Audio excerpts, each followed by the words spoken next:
Welcome back to Just Chattin'. And this is the series of videos we do on Thursday and Sunday evenings just for our own entertainment. Now, Audie is here with me. Let me turn him around a little. He looks a little worse than he did immediately following his fight, mostly because he's been doing what cats do, kind of grooming himself and licking away the scabs and some of his fur with it. But he's actually fine. He's just,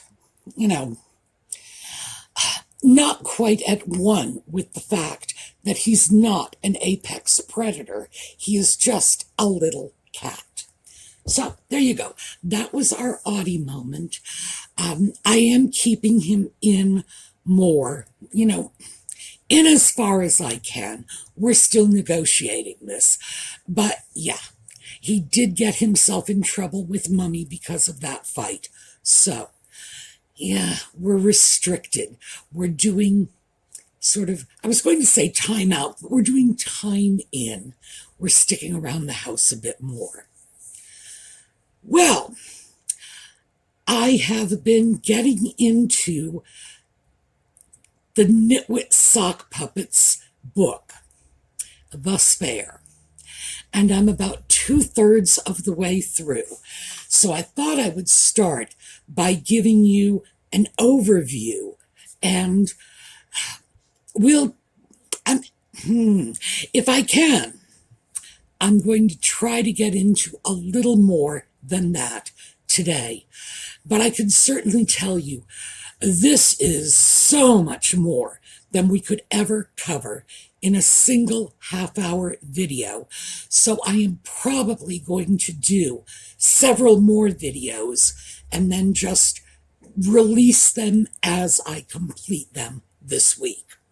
So if you're not subscribed and don't have the notification bell hit, please do. Ordinarily, I don't push people to subscribe. I'm happy to have you here, even if you're just sort of creeping the channel. Fine with me. Thank you for being here. But that's how you're going to know when I bring in videos that are outside of the regular schedule. And as I say, I am hoping to do that this week so that we're not dealing with this book until the end of time. All right, we will get into it when we come back.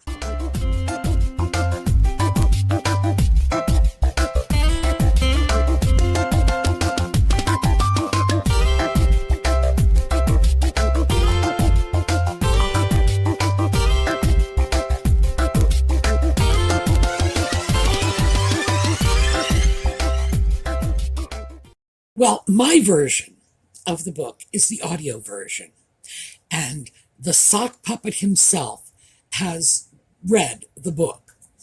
Now, just as a concept, Harry reading just left me stunned to begin with, for what I think is the obvious reason. Reading? Mm-hmm. I didn't know you could read. But surprisingly enough, he's really done a very good job of it. And I say this as a person who has been reading professionally read books as audiobooks all my life. He's no Flo Gibson. She's my favorite reader. But he is remarkably good. Now, this, I think, is very good news for him, because he may need a second career before this is all over with, because frankly, the overall tone of this book is just, well, even crazier than I expected. I have no idea how it is that people around him just said, hey, go for it. Talk about this stuff. Whoa.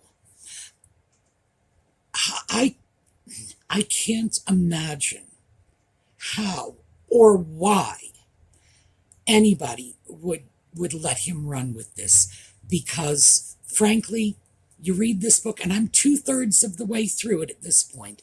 I haven't finished, so there's probably a lot more left to come.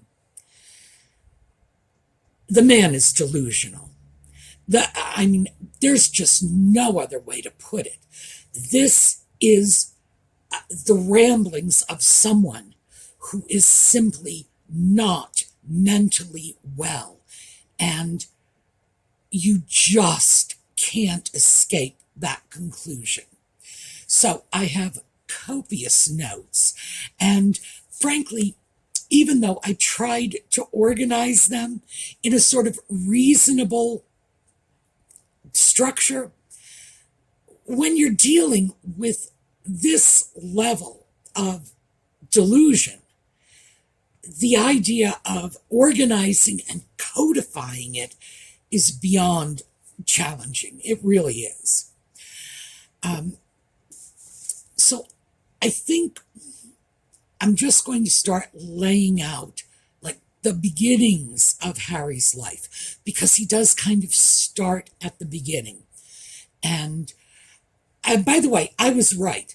The real meat of this is not what was leaked. It's not the sensational stuff.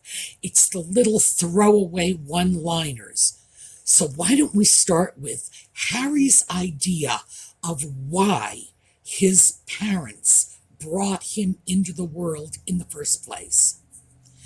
Apparently, he believes that he was brought into the world to be a spare parts factory.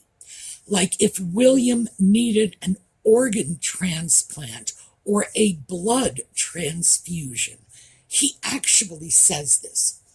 Now, I'm sure we've all seen trailers for those Hallmark movie of the weeks, Oh, John and Mary have a baby and the baby is dying, so they go off and have a new baby so they can strip the organs from the second baby to save the life of the first. It's like, whoa. Now, I'm not going to try to say that I don't think something like that has never, ever happened. It might have. It might have. And I can only pity any parent who has to face a terminally ill child in need of transfusions or transplants with no better option out there than to go off and have another child to provide those spare parts. Ooh, that's got to be every parent's nightmare. The idea that Harry believes this is why Charles and Diana brought him into the world is, well, it's out there. First of all, Diana loved children. We all know that. There's no question about that. She probably would have had 1,000 children if she had had a stable marriage and, the home life to bring the children into. People who knew her toward the end of her life said that she was hoping to remarry and have yet another child. She was in her 30s. She could have done that. So why Diana had a second child is obvious. She loved kids. Charles apparently was hoping for a daughter. And lest we say, oh, well, he was disappointed with a son, and lest we allow the sock puppet to make something of that, let me just read you something from the transcript of the Oprah interview. And this is the sock puppet's own words when Oprah asked what his thoughts were when he learned that the second putative child was to be a girl. This is a quote. Amazing, just grateful, like any, to have any child, any one, or any two. would have been amazing. But to have a boy and then a girl, what more can you ask for? But now, now we've got our family. We've got, the four of us and our two dogs, and it's great. Now, unfortunately, that's the way he talks when he's not being ghost-written. The sock puppet himself was very pleased that their putative children would be both a boy and a girl. That is normal. That tends to be what people like. It's like, oh, we've got a boy, we would like a girl next. Oh, we've got a girl, we would like a boy next. That is the only thing that has ever come up to indicate any level of disappointment. There is a rumor that Charles had said, oh, he's a ginger, in some disappointed kind of way. But I believe that can only be a rumor, since it's very unlikely that he had hair, or that hair, as a newborn, 1 or 2 days old, could have been determined to be red. So I dismiss that out of hand. Did Charles say that? It seems very unlikely to me. Nonetheless, this is basically his opening volley. My parents had me as a spare parts vehicle in case William needed organ transplants. Not only is that utterly absurd, but frankly, I find it extremely disturbed that not only would he think that, but that he would say that he would throw that out there, because outside of those very extraordinary, Hallmark movie of the week situations, that is not why parents have a second child. It's like, gee, maybe they forgot the birth control. Who knows? But it's not so that they can take a knife and carve up that second baby to provide spare parts for the first. That, though, was, in fact, his opening volley. I have to tell you, it kind of went downhill from there. The overall tone of the book, and I will just let the sock puppet tell you in his own words. One man's self-justifying, self-centering version of events.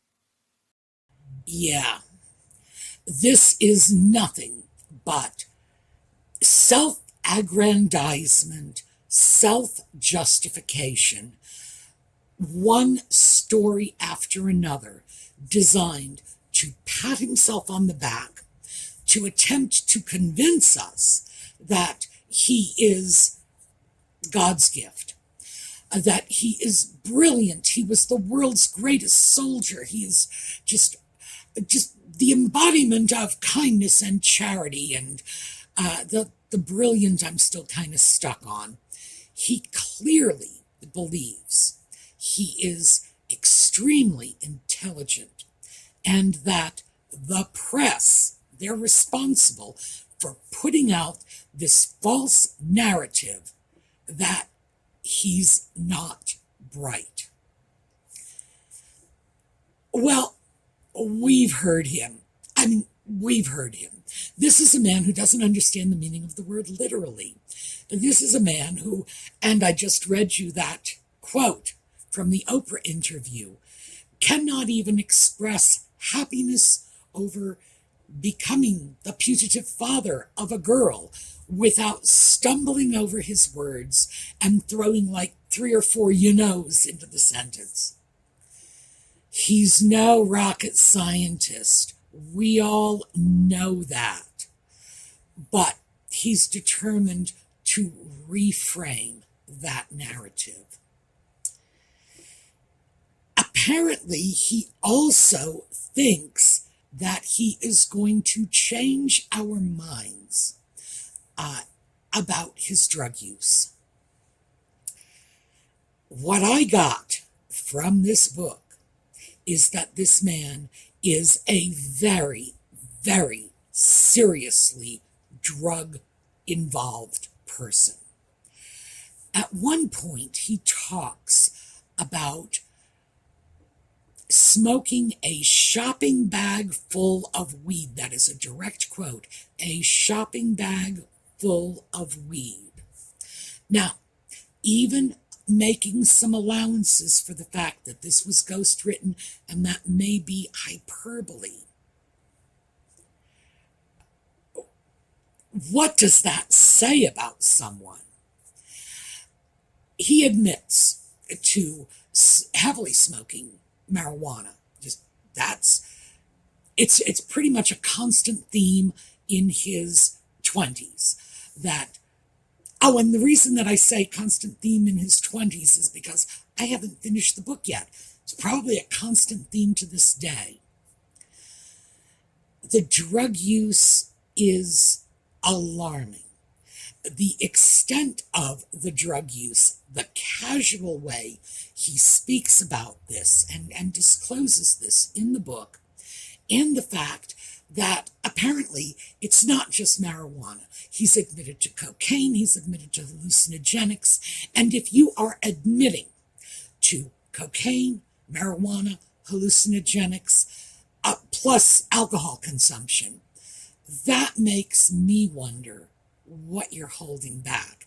Oh, and keep in mind, I'm a child of the 60s, and believe me, my generation knew their way around drugs. Smoking a shopping bag full of marijuana as a child of the 60s does concern me, because I'm probably giving away too much of my misspent youth here. But the fact is, that's not how you do marijuana. That's not how you use the drug. You don't just smoke until you are unconscious.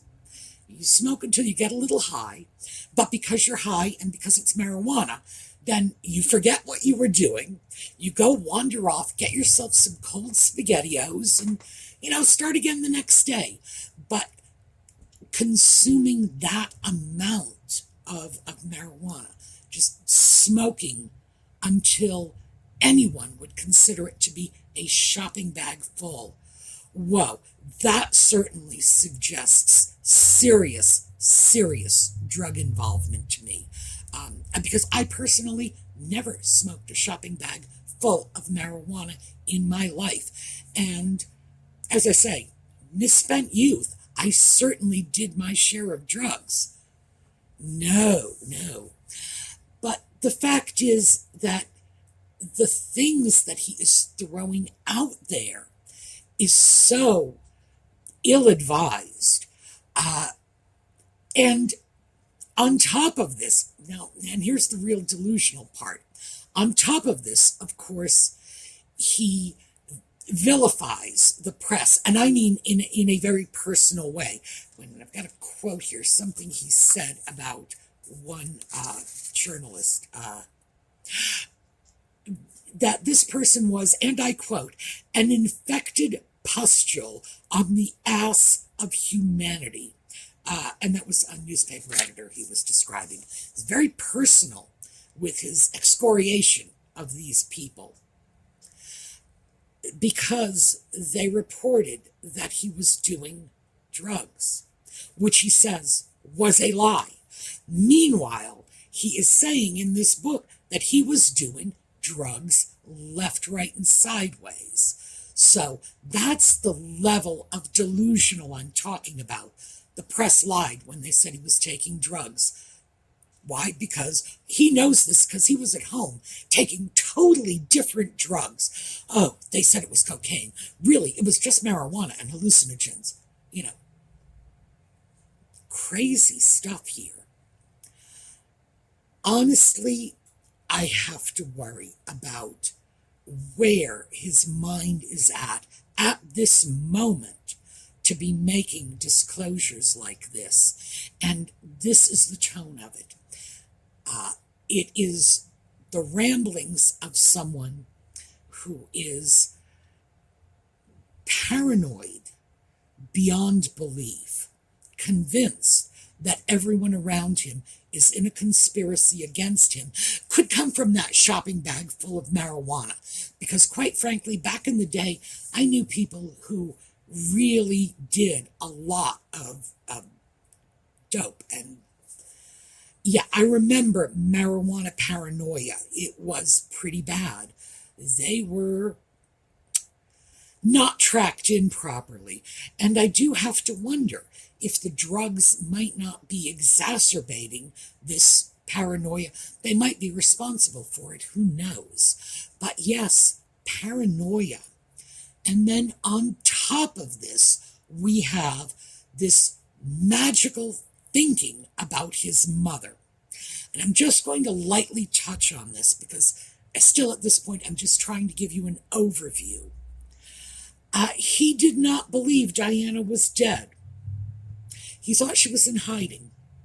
Now, this is not when he was a small child. I followed the chronology in the book, and he was 23 years old before he finally accepted the fact that Diana was dead. Up to this point, 22 and a half, and he still believes she's alive and in hiding. This is not normal. I can understand if he had this sense of my mommy's still around when he was a small child. I get that. I used to wonder if maybe my father was alive. And I mentioned this. I lost my father at around the same age that Harry was when he lost his mother. And I used to wonder, well, maybe he's still around somewhere. Mine was because I wasn't allowed to go to the funeral. My mother thought that this would be very unhealthy for me and my siblings to go to my father's funeral to deal with that. Interestingly enough, Harry feels very traumatized because he was made to walk behind his mother's coffin. Well, I can tell him, no, they can't win. The people left behind, in his case it was his father, in my case it was my mother. No matter what decision they make, you're going to blame them. I was upset that I didn't get to go. He was upset that he was forced to go. If I had been forced to go, I probably would have been upset. If he hadn't been allowed to go, he'd probably be upset. They can't win. You're going to blame somebody no matter what. But I had moments as a small child of thinking, well, maybe he's not really dead. And then, of course, reality would sink in. It's like, well, yeah, he is. And I'd let it go. In his case, he was carrying this nonsense around until he was 23.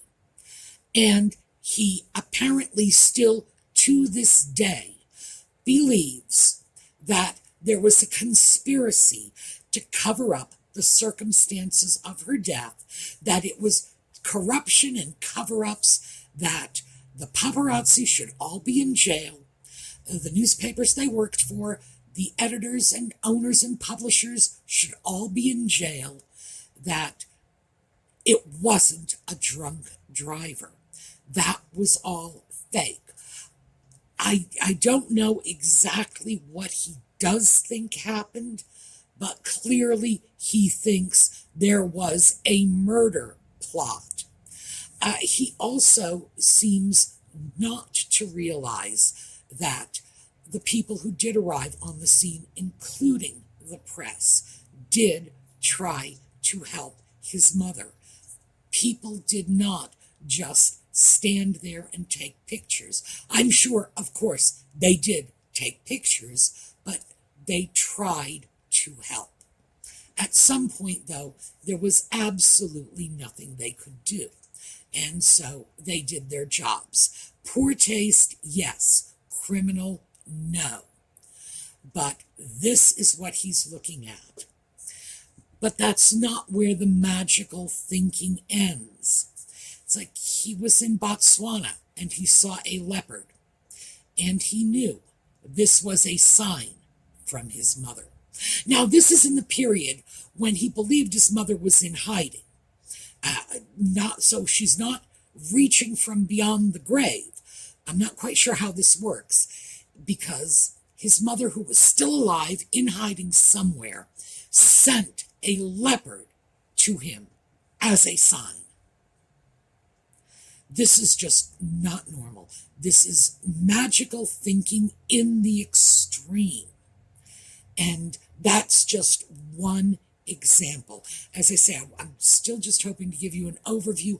I don't want to get into too many details and get bogged down and crawl down the rabbit hole, because absolutely, we look at this book, we are crawling down the rabbit hole and just diverting into woo-woo land. So that's what this is. This is a self-justification, a self-aggrandizement, a mystical, deluded, my dead mother, who's not really dead, sent a leopard to Botswana to give me a message. Hey, my mother's dead too. What can I tell you? She sends leopards to me all the time. It's becoming a nuisance, and the neighbors are complaining. It's like, who believes this? Who actually considers this possible? This is just so very, very disturbed. Now, I figured Harry for an idiot for a long time. I figured him for pretty much delusional, but in an idiot way, like the idiots who think, oh, I could be a doctor, I could get into medical school tomorrow, yeah, but not this delusional. This is mental illness level delusion. It really is. So because this is what I'm dumping on you, on the way out, I thought before our slideshow, maybe I would just give you a little couple of seconds of Harry singing. And I have to tell you, it's a good thing he is such a good book reader, because if he ever needs a fallback career, he can probably do that professionally, which is very surprising to me. But a singing career is not in his future. So, that is what I have for you. That is the beginnings of our look at this book. And as I continue with the reading, I am going to start breaking it down, isolating it into categories, magical mom, Nutmeg the Goddess, you name it. His brilliant military career. It's a wonder that man is not put in charge of the entire British Army, because never has a more competent and brave soldier lived. So we've got a lot of stuff here. So anyway, on the way out, we are going to look at a slideshow. I am going to shoot out some more videos as I can. But before we get there, let's listen to Harry singing Elton John. And then I will say goodbye. Audie will say goodbye too. And we will bid you a good day and pick up with you next time. All right, here you go. I hope you don't mind, I hope you don't mind that I put down in words how wonderful life is while you're in the world.